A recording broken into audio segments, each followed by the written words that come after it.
We're walking down to the dock now. Natalie is going extra slow. I worry we'll miss the boat, but maybe that's her plan. I like to think all these years have been part of her plan too, and one day Nat will tell me it's all a crazy game she made up to see if we really loved her. My father jogs ahead.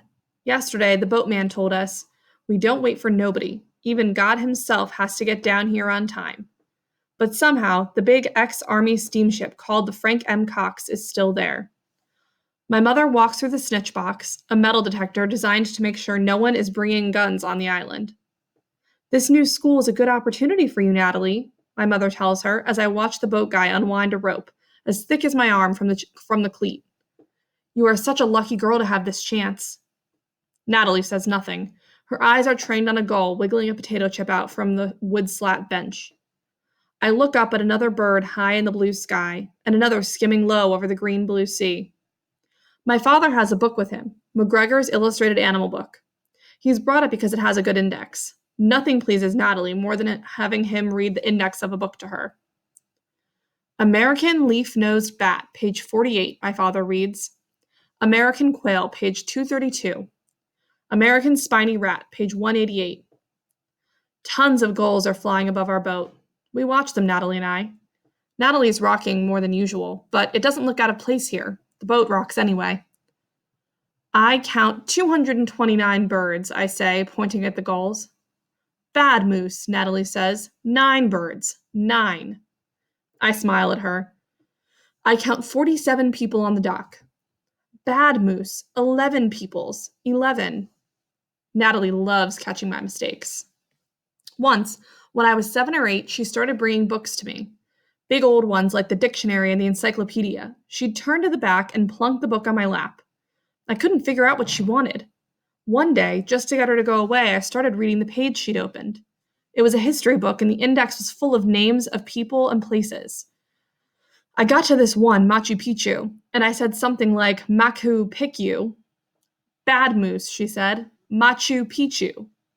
I thought she was nuts until my mom informed me that's how it is pronounced.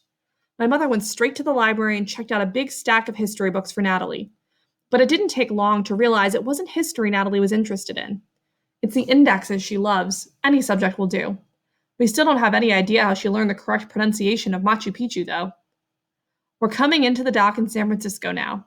12 minutes to get to Alcatraz, 20 years to get back, my dad says the cons say. We sit a minute watching a church-going family walk down the gangplank. The toddler goes backward, hanging on the handrail and cautiously moving his squat legs down plank by plank. Everyone smiles at how careful he is.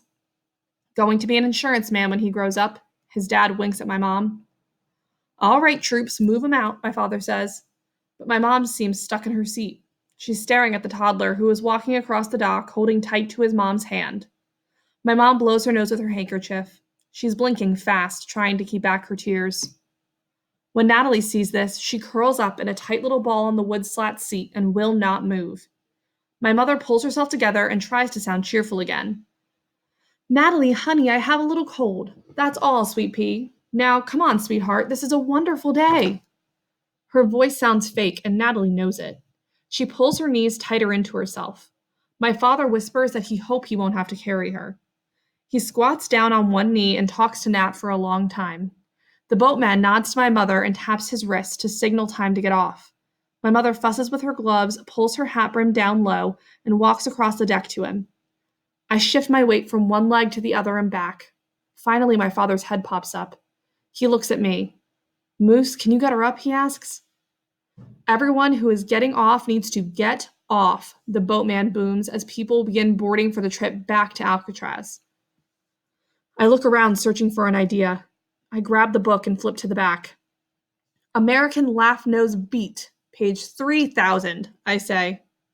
Natalie is still curled up tight. Her head cocks a fraction of an inch. Australian Quill, page 200, I say. Now she makes a noise deep in her throat and bolts up. No, Moose. American Leaf-Nosed Bat, page 48. American Quail, page 232, she says. I take a step forward on the gangplank. American Spiny Rat, page 18, I say. Bad, bad, bad.